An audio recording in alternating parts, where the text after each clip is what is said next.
Hey everyone, Al here at Automated Muscle and the Jack Buddha again. Today I'm responding to a video circulating in the high intensity training world. This isn't about the creator. I want to make that clear. I want out of that stuff. It's about a way of thinking and a misunderstanding of linguistic distinctions that keeps people stuck. The video claims strength is not a skill. Okay, fair enough. Strength is actually an outcome measurement. But his definition then quietly implies something else. Something the author may not have intended, but the logic kind of forces it. And that is, strength is not a skill, therefore strength does not depend on skill. When you define strength only as muscular force production, you unintentionally erase the role of skill. Once skill is excluded from your definition, it will be excluded from your conclusions. So let's clean this up a little. Before we continue, a disclosure. Again, like I said last time, I do not have any academic authority in exercise science, neuroscience, or linguistics. I'm a bibliophile, an obsessive learner, and someone who studied symbolic logic for 3 years in academia. Real proofs, real derivations, that whole painful catalog of crap. And studying logic that long, it teaches you one thing. Logic is nothing but a tool. If you confuse it with reality or truth, it will mislead you and you will be misusing it. So another thing shaping this debate is something I call approach bias, which is a cognitive distortion.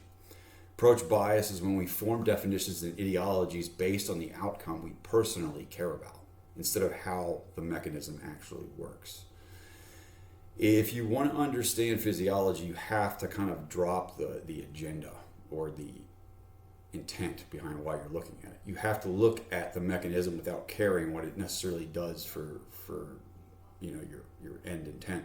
Because the moment you need the mechanism to support your ideology, you stop seeing the mechanism clearly, and therefore what logically follows from it. So the argument in the video goes like this. Strength and skill are different categories. Strength refers to muscular force production. All fine so far. No real big issue there, except that the problem comes next, quietly and I believe unintentionally. Strength is not a skill, so skill doesn't determine strength. Unfortunately, that leap just doesn't follow. There are some actual logical slips being made, and I'm going to go through them in order here. So first is a category error has been committed. The video treats strength and skill as different categories, which they are, but then it assumes different categories can't influence each other. And that's not how causality works. Temperature is not cooking, but it certainly affects cooking. Steering is not speed, but it most certainly affects lap time. Strength is not a skill, but it depends on skill. Category is not causality. Right? And so the second logical error being made here is a reduction fallacy. The argument defines strength so narrowly, muscular force production, that's it, that it deletes the variables that actually determine human force expression. If your definition erases the mechanism, your conclusion cannot match reality. And the third error being made here is a semantic misuse. The argument leans on a rigid definition of strength, and a self-selected one at that, and treats the definition as if it dictates physiology. But the body doesn't obey dictionary boundaries. Mechanisms dictate language, not the other way around. We are labeling observations. So hovering over all of this is what I mentioned before, approach bias, which is the tendency to shape reasoning around a preferred narrative instead of around the mechanisms themselves. These are the actual slips in reasoning here.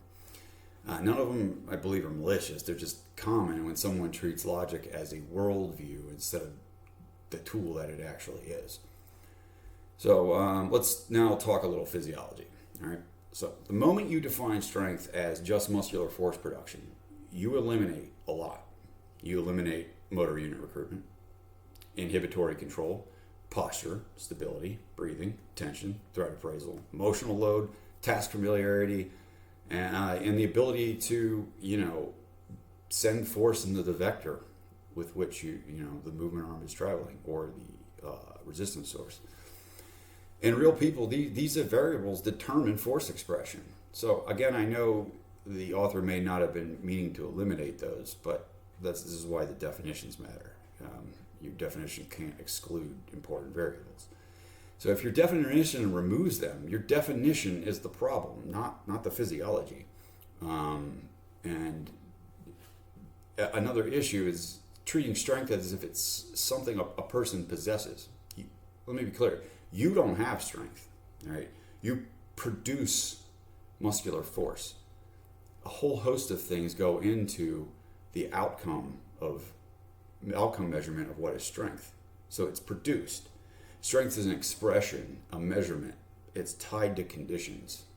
It appears when the organization of the system allows for it, which means the organization of the system matters. In other words, skill. So now let's look at the linguistic side. There is a common phrase, and I believe it's attributed to Richard Mitchell, but a word that means everything means nothing. And this is true, but it's irrelevant here. No one is stretching skill to mean everything.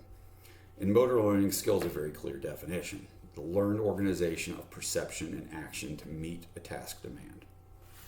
Now, that definition fits force expression perfectly. There's no semantic problem here, only a misunderstanding of how linguistic distinctions actually work. Physiology doesn't bend to language. Language bends to physiology. So here's the sentence that I believe kind of resolves this. And it shows you that, strength expression can be independent of an increase in myofibril density. When measurable force output increases without structural adaptations, the change comes from how the nervous system organizes the task, not from additional contractile tissue, right?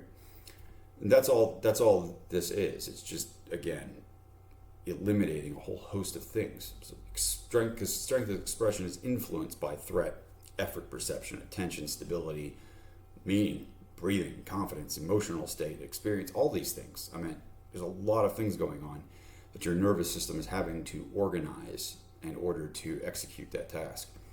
So once you include these variables, the idea that skill doesn't matter becomes impossible to defend. Skill doesn't just influence strength. Skill shapes its ceiling. Skill limits it. Skill enables it. Skill organizes it. Even though strength itself is not technically a skill. It's an outcome measurement. But it's not what the author professed it to be either. It is not an adaptation or a quality you possess.